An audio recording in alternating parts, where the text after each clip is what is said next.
Hey everyone, welcome to Remap. My name is Jared, and today we're taking a look at the most recent entry in a legendary franchise.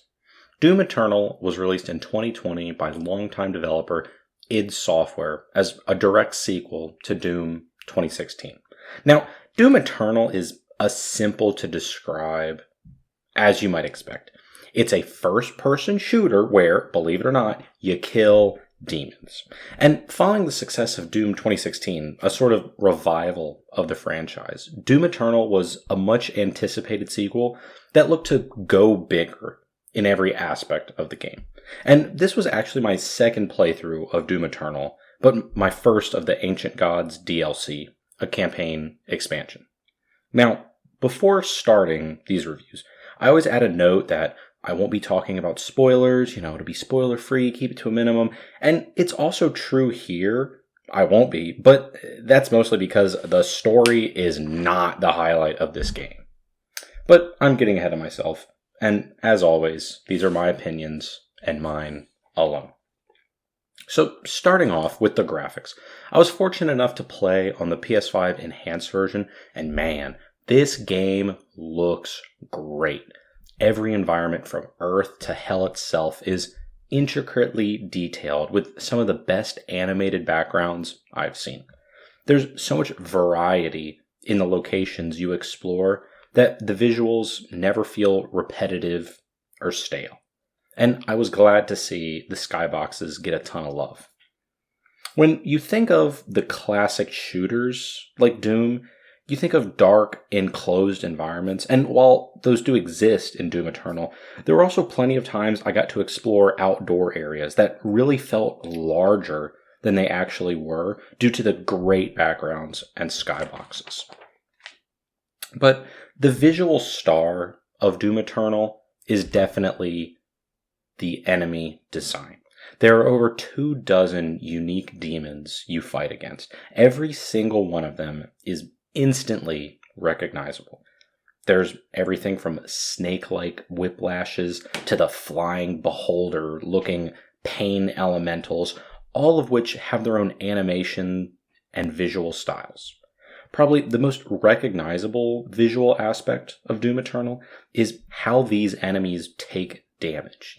Instead of health bars, or just an enemy dying once you deal 600 damage to it and you really don't have an indicator, you get a visual representation of how much damage you have dealt. Okay, so when you're shooting an enemy, you will see their actual model take damage.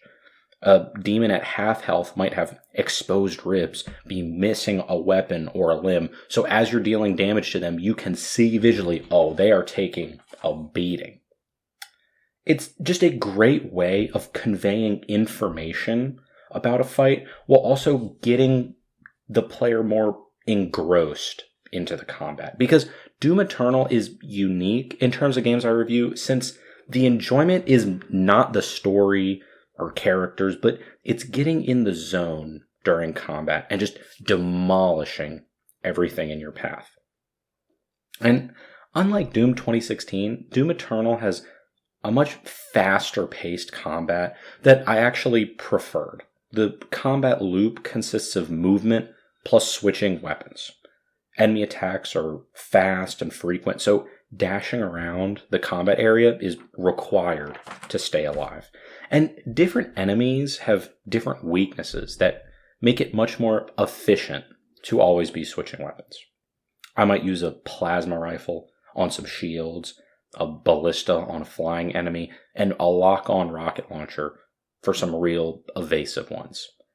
This blends together with your equipment, which is grenades, a flamethrower to help you get armor, and a chainsaw to get ammo, all to create a combat loop that is always active and keeps you on your toes. It never gets stagnant. You're always in the front lines, dashing around, attacking enemies. It's just super, super active. And you did hear me right. The way to get ammo in Doom Eternal is actually by using a chainsaw to slice a demon in half. Again, every piece of equipment is designed to keep you moving and up close and personal with the enemy. My favorite weapon is definitely the super shotgun because it has a chain on it that you can use to grab onto an enemy and launch yourself towards them. Comboing this with the chainsaw is super efficient and helps you take a breath in all the chaos going on. And these combat environments are designed around this style of combat. You're not going to be going full speed for a whole mission through all these long hallways, but you'll have smaller sections with enclosed areas where you'll fight most of the enemies. Typically, a lot of them have a lot of verticality, so you can be jumping between different levels, swinging on monkey bars, always be active, always be moving. And you can tell these missions are heavily influenced by the old school games. There's tons of collectibles like cheat codes and toy figures to find, as well as platforming and puzzle elements that add to just that over-the-top feeling.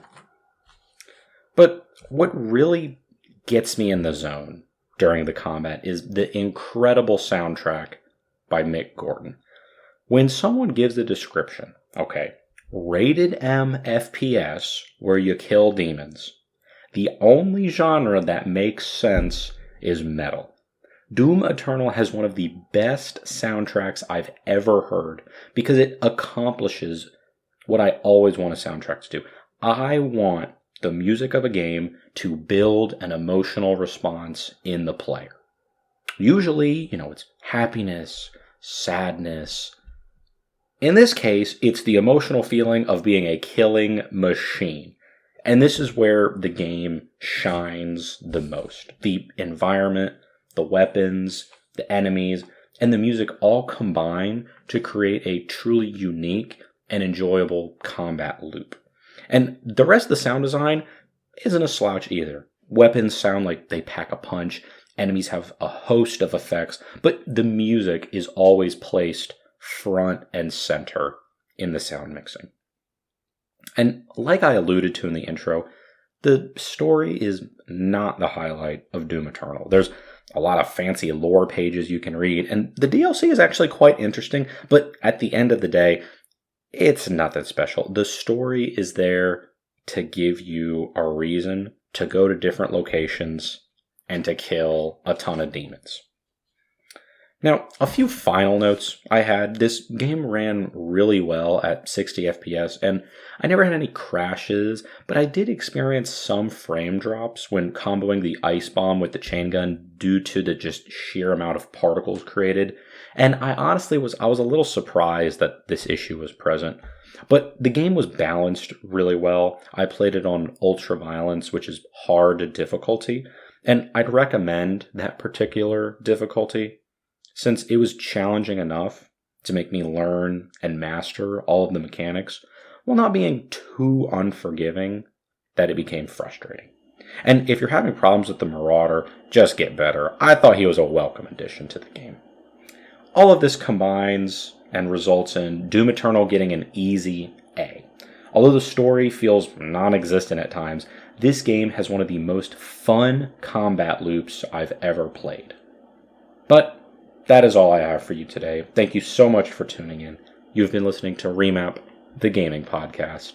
My name is Jared, and I hope you have a wonderful rest of your day.